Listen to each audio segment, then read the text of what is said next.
Hey guys, how's it going? Michael Troy here, and today we're going to be looking at the Golden Age, issue 1. Okay, so this is the Golden Age number 1 of 4. It was a 4-issue bookshelf miniseries that was DC's name for their prestige format books. Marvel was calling them prestige format. These are like 48-page books. They were doing 4-issue miniseries, and then they would collect them into a trade paperback. So this is written by the great James Robinson. You may know him from Starman, and he's really good at writing nostalgic characters. And so this is the Golden Age. This is Elseworlds, which means it's not canon. It takes place in a different alternate universe, so anything can happen. It's drawn by Paul Smith, my absolute favorite X-Men artist next to John Byrne, and it's colored by Richard Ory, who did a really good job on this, and I love the whole book. It's got a great design here. You open the first 2 pages and you get the mushroom clouds, so you know that this is going to be like a period piece, I guess. John Costanza, letterer, very famous. I think his pseudonym was Gaspar, if I'm not mistaken. Somebody can correct me or let me know in the comments if you like. They're early 40s, wartime. So this is very different than Paul's stuff on X-Men.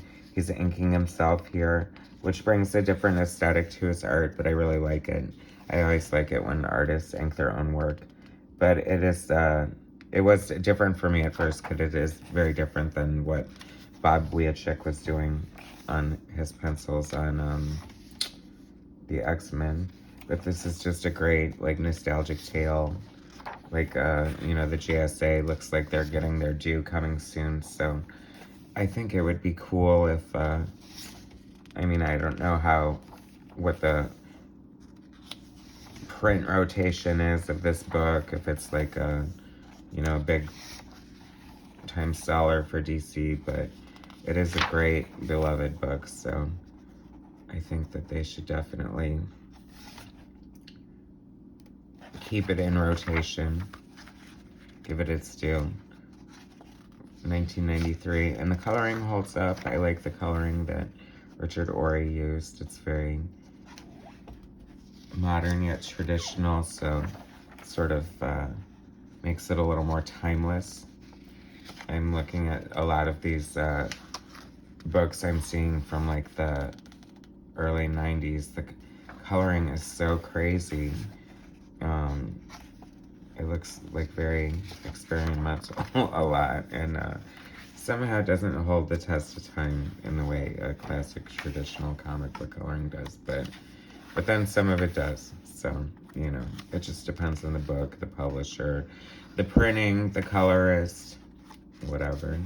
As you can see it, this is kind of a noir story.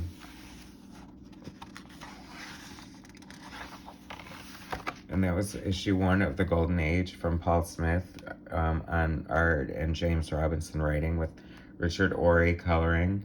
And this is a great mini-series from the early 90s. If you haven't seen it, check it out. The Justice Society is getting new books and stuff like that, so they're bringing those characters to the forefront. So it'd be a great time to read it or reread it.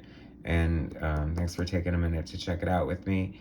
Please subscribe to my channel and hit like, and I'll bring you some more content later. All right, thanks, guys.